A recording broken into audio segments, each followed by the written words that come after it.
இனிய காலை வணக்கம் நண்பர்களே. தமிழ்நாட்டில் தற்சமயம்னா இது கொஞ்சம் பழைய ரெக்கார்ட்ஸு, பழைய தரவுகளின் படி இப்போ கொஞ்சம் குறைஞ்சிருக்குங்கிறாங்க. இதை விட தினமும் சராசரியாக 2030 முதல் 2140 வரையிலான குழந்தைகள் பிறக்கின்றன. தமிழ்நாட்டில் 80% வந்து ஹிந்து மதத்தினர் தான் இருக்கும். மற்ற மதங்கள்லாம் சேர்ந்தவங்க மிச்ச பேர் தான் இருக்காங்க. அப்போ ரொம்ப ஒரு இன்ட்ரெஸ்டிங்கான விஷயம் என்னென்னா, குழந்தைக்கு என்ன பேர் வைக்கிறது அப்படின்னு சொல்லிட்டு குழந்தையுடைய தாய் வழியில் ஒரு பேரெல்லாம் ஆலோசனை பண்ணி வச்சுருப்பாங்க. குழந்தையின் தந்தை வழியில் ஒரு பேர் ஆலோசனை பண்ணி வச்சுருப்பாங்க. டாமினேட்டிங்காக இருக்கும். சமயத்தில் ஒரு சின்ன குழந்தை, ஒரு 10 வயசு பாப்பா, அவங்க வீட்டில் ரொம்ப செல்வாக்கான ஒரு குழந்தை வந்து ஒரு பேரை சொல்லிவிட்டு இதுதான் பேர், இதுக்கு மேலே இவனை இப்படி தான் கூப்பிடணும் அப்படின்னு சொல்லிட்டு போயிடும். நம்ம ஒன்றும் செய்ய முடியாது. சரி, அந்த பேரையே வச்சுக்குவோம், எல்லோரும் வேணுமே நமக்கு அப்படின்னு. அது மாதிரி பெரியாழ்வார்கிட்ட கேட்குறாங்க, எப்படிங்க பேர் வைக்கிறது அப்படின்ன உடனே ஒரு 10 பாட்டு எழுதிடுறாருங்க, 10 பாசுரங்கள் எழுதிடுறாருங்க. இப்போ ஆரம்பிக்கிறது எப்படின்னா பாருங்களேன், கேசவா. இப்போ ஒரு அம்மா குழந்தைய கூப்பிடுறாங்க, பையனை கூப்பிட்றாங்க, கேசவா வந்து சாப்பிட்டு போப்பா, அப்புறம் போய் படியில், அப்புறம் போய் எழுது அப்படிங்கிறாங்க. கேசவா, நெடுமால், திருமால், ஸ்ரீதரா, மாதவா, கோவிந்தா, தாமோதரா, கார்முகில் வண்ணா, கார்மேகம், செந்தாமரை கண்ணா, ஒரு ஐபிஎஸ்ல இருந்தாருங்க. செந்தாமரை கண்ணா, நீலமேகம், இப்படியெல்லாம் பேர் வச்சு கூப்பிட்டா எவ்வளோ நல்லா இருக்கும் அப்படிங்கிறார் பெரியாழ்வார். என்ன பலன்? உன்னை பெற்றதுனால என்ன பலன்? நார்மலாக திருச்சி பக்கம்லாம் சொல்லுவாங்க, உன்னை பெத்த வயிற்றுல பிரண்டையை வச்சு கட்டணும், வயிறு எரியுதாமா அந்த பையனுடைய நடவடிக்கைகள் தாங்க முடியாமல் சொல்லுவாங்க, உன்னை பெத்த வயசில் பிரண்டையை வச்சு கட்டணும். பிரண்டை அப்படிங்கிற ஒரு மூலிகை இருக்குது, அது வயிற்றுக்கு நல்லது, அதை வச்சு சும்மா ஜஸ்ட் ஒரு இதில் ஒரு ஆதங்கத்தில் சொல்கிறது.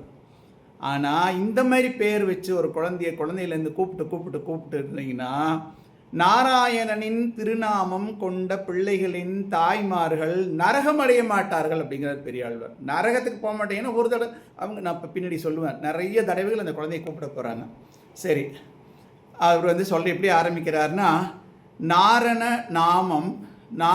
நாமம் நம் தமர்க்கு இடுவது சிறந்தது அப்படின்னு அந்த பெரியாழ்வார் திருமொழியில் இருக்குது. 4ஆம் 10 அதனுடைய டைட்டில் தான் நாராயணன் நாமம், பெயர் நம் தமர்க்கு, நம் குழந்தைகளுக்கு இடுவது சிறந்தது அப்படின்னு டைட்டில் கொடுத்து பெரியாழ்வார் திருமொழி 4ஆம் 10 காசும் கரையுடை அப்படின்னு ஒரு பாசுரம் ஆரம்பிக்கும். காசும் கரையுடை அப்படின்னு அந்த துவங்கும் பாசுரத்தில். இப்போ நம்ம என்ன செய்கிறோம், இப்போ அதாவது நம்மளே பேர் வச்சிருவோம். கொஞ்சம் நல்ல எஜுகேட்டட் ஃபேமிலியில் அவங்களே பேரெல்லாம் செலக்ட் பண்ணுவாங்க, அதுக்குன்னு போய் புக்கெல்லாம் கூட வாங்குவாங்க, நெட்டுக்கு போவாங்க, எல்லாம் செய்வாங்க. கொஞ்சம் கீழே இருக்காங்க, அவர் ஒரு ஒர்க்கராக இருக்கார், இல்லை அவருக்கு ஒரு தலைவர் பிடிச்சிருக்காரு, ஆன்மீக தலைவரோ அரசியல் தலைவரோ யாரோ ஒருத்தர் பிடிச்சிருக்காருன்னு என்ன பண்ணுவாங்கன்னா, ஒரு பெரிய மனிதர் செல்வாக்குள்ளவர்கிட்ட கொண்டு போய் குழந்தையை கொடுத்து பேர் வைக்க சொல்கிறாங்க. எதுக்குன்னா அவரோட குட் புக்ஸில் இருக்கணும், அவர் அந்த சந்தர்ப்பத்தை வச்சு ஒரு வாட்டி பார்த்துக்கலாம் அப்படிங்கிற மாதிரி. அப்புறம் சம்டைம்ஸ் வந்து நல்ல அவங்க ரொம்ப மகிழ்ச்சியான மூடில் இருக்காங்கன்னா டக்குன்னு வாட்சை கூட கழட்டி கொடுத்துருவாங்க. அப்போ அந்த பணக்காரர் இருக்கிற காசு கரை இருக்குங்க. பதிகத்தில் அந்த வார்த்தை இருக்குது, நானாக சொல்லலை. கரை உடைய ஆடை நெற்கதிர், அதாவது இது வந்து 9ஆம் நூற்றாண்டில் பெரியாழ்வார் எழுதுனால அப்போ வந்து நெற்கதிர்னா மூட்டையாக நெல். இதுக்காக தானே நீங்கள் அவர்கிட்ட கொடுத்து பேர் வைக்க சொல்கிறீங்க. அவர் என்ன பண்ணுறாரு, தான் மனசில் தோன்ற பேரை வைக்கிறார்.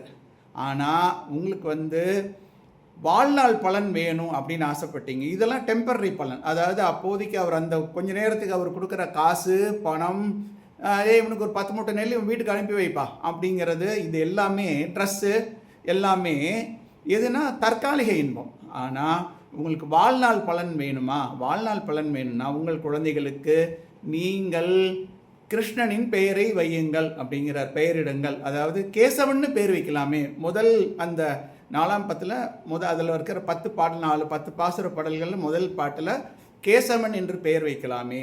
அப்போ என்ன பண்ணுவோம் பாருங்கள், நல்லாயிருக்கும், இன்ட்ரெஸ்டிங்காக இருக்கும். தயவுசெய்து வெளியில் போயிடாதீங்க, டைம் அலாட் பண்ணி கேளுங்க. இது உங்களுக்காக நாங்கள் உட்காந்து மெனக்கெட்டு ஒரு 2 hours 3 hours ப்ரிப்பேர் பண்ணுறோம். நிறைய பேர் கேட்டு நிறைய வியூஸ் வந்தால் எனக்கு சந்தோஷமாக இருக்கும், மேற்கொண்டு இதில் ஒர்க் பண்ணுறதுக்கு ஒரு தூண்டுதலாக இருக்கும் அப்படின்னு கேட்டுக்கிறேன். ஆனால் டைம் அலாட் பண்ணணும், it will take your time, but it is worth listening to this. பாருங்களேன், இப்போ ஒரு குழந்தைய வந்து ஒரு அம்மா கூப்பிட்றா, கேசவா கேசவா கேசவான்னு ஒரு தாய் வந்து ஒரு குழந்தையை தினமும் 100 முறை கூப்பிட்றான்னு வச்சுங்களேன், காலையிலேருந்து நைட் தூங்குற வரைக்கும். ஒன்றும் இல்லை, ரொம்ப சிம்பிள். 2 மணி நேரத்துக்கு இவ்வளவுன்னு வச்சிங்கனாலே 100 முறை வந்துடும். வருஷத்துக்கு எத்தனை தடவை கூப்பிடுவாங்க? 365 days into 100. 50 வருஷங்களுக்கு எவ்வளோ கூப்பிடுவாங்க?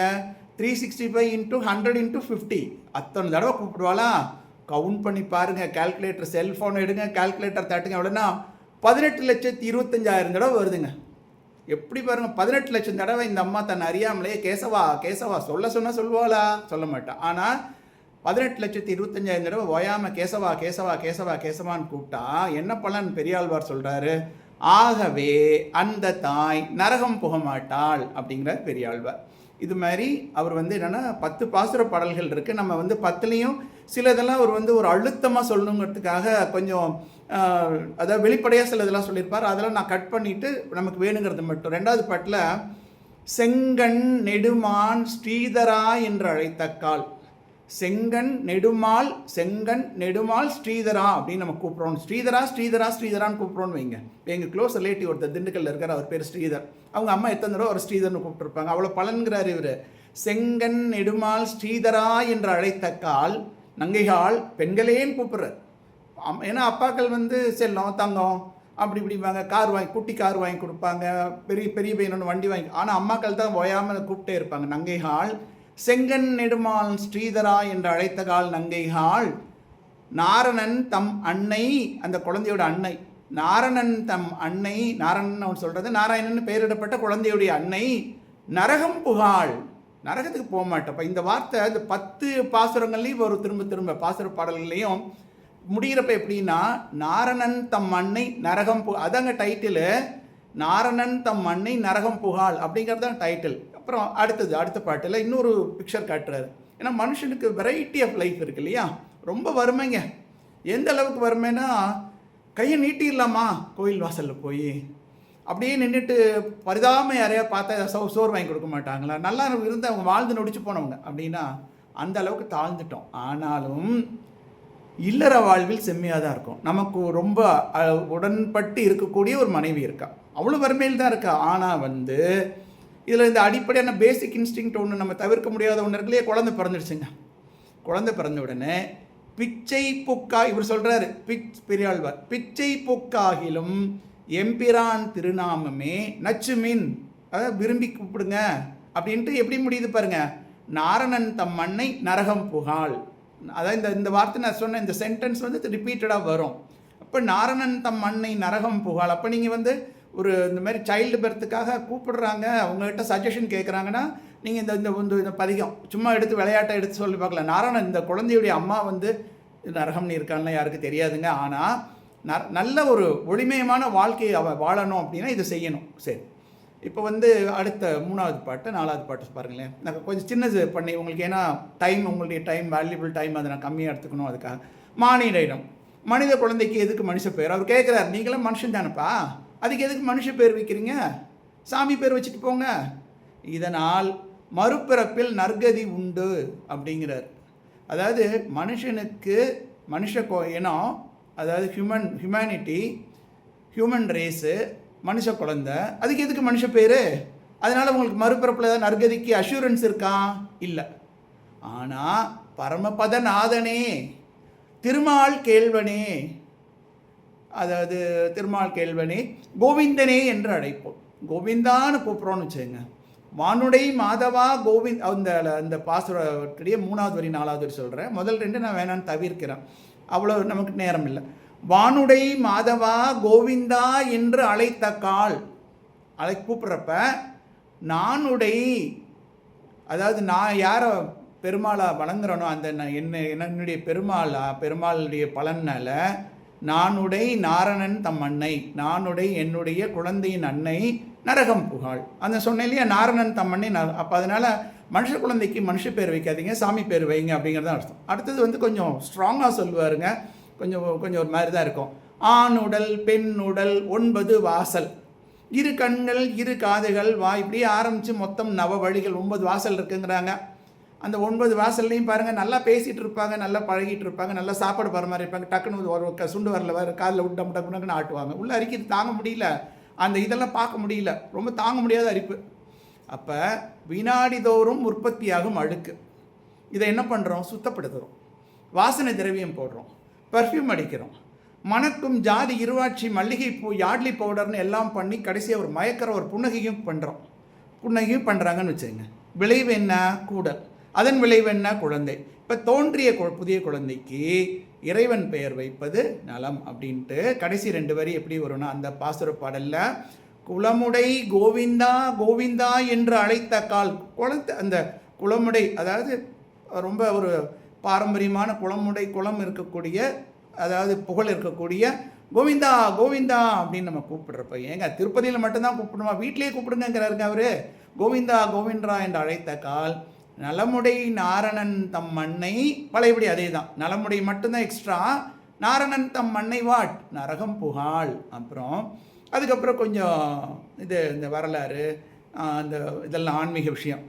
சாடிர பாய்ந்த தலைவா தாமோதரா என்று நாடுமின், அதாவது சகடாசுரன் என் அழிய தம் திருவடிகளால் உதைத்த தலைவனே தாமோதரனே அப்படின்னு கூப்பிடுங்க. அப்படி பண்ணிங்கனாலும் என்னாகும்? நாடுமின் சாடிர பாய்ந்த உதைச்ச தலைவா தாமோதரா என்று நாடுமின், இறைவனை அணுகுங்க. நாரணன் பதில் என்ன? நாரணன் தம் அன்னை நரகம் புகழ், நாரணன் தம் அன்னை நரகம் புகழ், நாரணன் தம் அன்னை நரகம் புகழ். அப்புறம் நெக்ஸ்ட்டு பாருங்கள், இது ரொம்ப நல்லா இன்ட்ரெஸ்டிங்காக இருக்கும், ரொம்ப ஜாலியாகவும் இருக்கும். அதை நான் ஸ்கிப் பண்ணுறேன், ஏன்னா டைம் ஓடிக்கிட்டே இருக்குது எனக்கு. பக்கு நீங்கள் டக்குன்னு வெளியே போயிட்டு திரும்ப வரத்துக்குள்ளே நமக்கு வாழ்க்கையில் ஒரு நிமிஷமே இதாக மாறிக்கிட்டே இருக்குங்க வாழ்க்கை. சரி, இப்போ பாருங்கள், அடுத்த பாட்டுக்கு போயிடுறேன். அது நல்லாயிருக்கும், ஸ்ட்ராங்காக சொல்வார் பாருங்கள். நம்பி பிம்பி என்றும், நம்பின்னு பேர் சொல்கிறோம், சும்மா ஜாலிக்கு சொல்கிறாரு. பிம்பி நம்பி பிம்பி என்றும் நாட்டு மானிட பேரிட்டால், நாட்டு மனுஷங்க அதாவது ஊரில் இருக்கிற மனுஷங்க பேரெல்லாம் சொல்கிறீங்க, நம்பிங்கிறீங்க, சும்மா ஜாலிக்கு சொல்கிறாரு, பிம்பிங்கிறீங்க அப்படின்னா அடுத்த லைன் பாருங்களேன். நம்பும், நம்பின்னு சொன்னீங்கல்ல, அந்த நம்பும் பிம்பும் எல்லாம் 4 நாளில் அழுங்கிப்போம். 4 நாளில் காணா போயிடியா அதனுடைய பலனை? நம்பிங்கிறீங்க, பிம்பிங்கிறீங்க, அதனால என்ன பலன் உங்களுக்கு? 4 நாள் அந்த விஷயம் போயிடும்.